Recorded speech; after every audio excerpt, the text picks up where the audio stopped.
नमस्कार, 5 मिशेलिते आपनादेरके स्वागत। आजकेर रेसिपि होच्छे पमफ्रेट कारि। एते की की उपकरण लागबे एई आसुन देखे निই।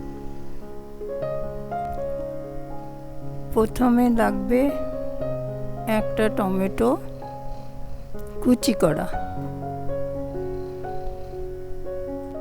एकटा गोटा रसुनके भालो करे छाड़िए और हाफ इंची आदा देवें।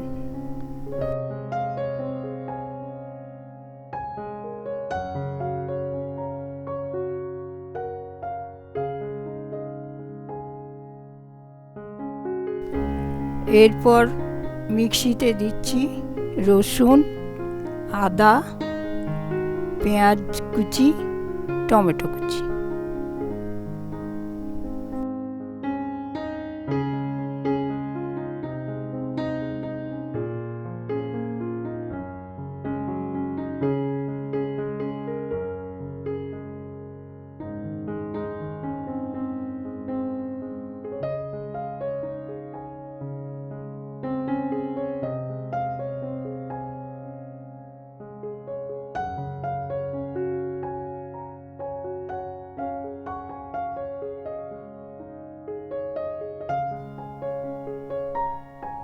দেখুন এই ধরনের পেস্ট হবে।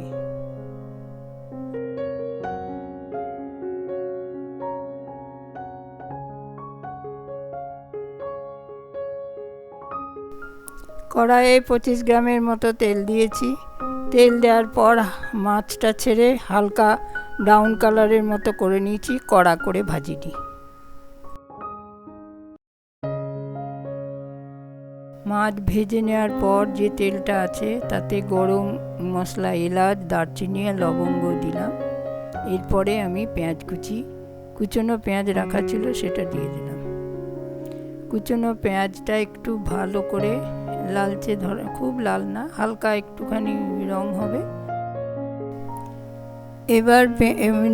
এবার দেব নুন 1 থেকে 1.5 চামচা, পেঁয়াজটা যাতে তাড়াতাড়ি গলে যায়।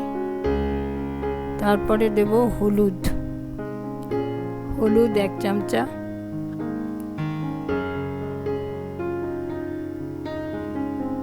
লঙ্কা গুঁড়ি 1 চামচা,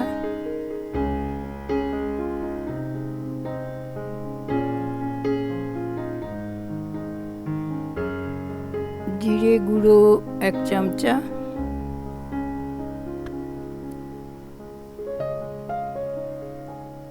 ধনে গুঁড়ো 1 চামচা,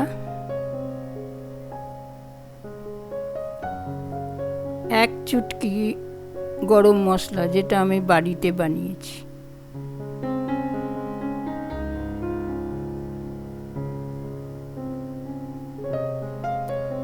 এরপরে আমি যে পেস্ট করেছি সেই পেস্টটা এবার এতে ঢেলে দেব।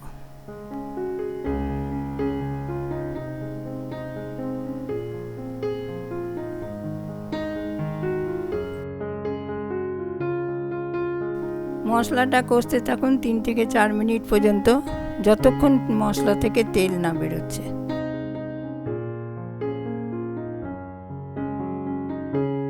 মিক্সিতে যে মশলাটা লেগেছিল তাতে ধুয়ে জল দিলাম এবং এতে 2 চামচের মতো দই দিলাম। এটা দই দেওয়ার পর ভালো করে কষে যখন এটার থেকে তেল বেরোবে তখন বেশি পরিমাণে জল দিতে হবে মশলাটা ফুটবার জন্য।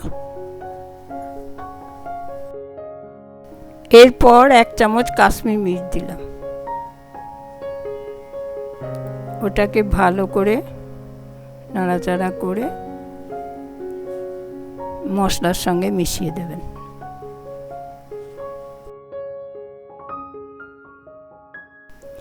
মশলাটা এবার তেল বেরিয়ে গেছে। এবার দেখুন মশলার রং কি সুন্দর হয়েছে। আপনি এর মধ্যে আমি 1 কাপের মতো জল এতে ঢেলে দিলাম।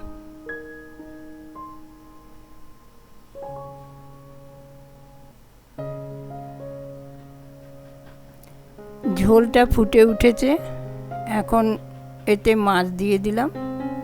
মাছের ঝোলটা যখন ফুটে ঘন হয়ে যাবে তখন নামিয়ে সার্ভ করবেন।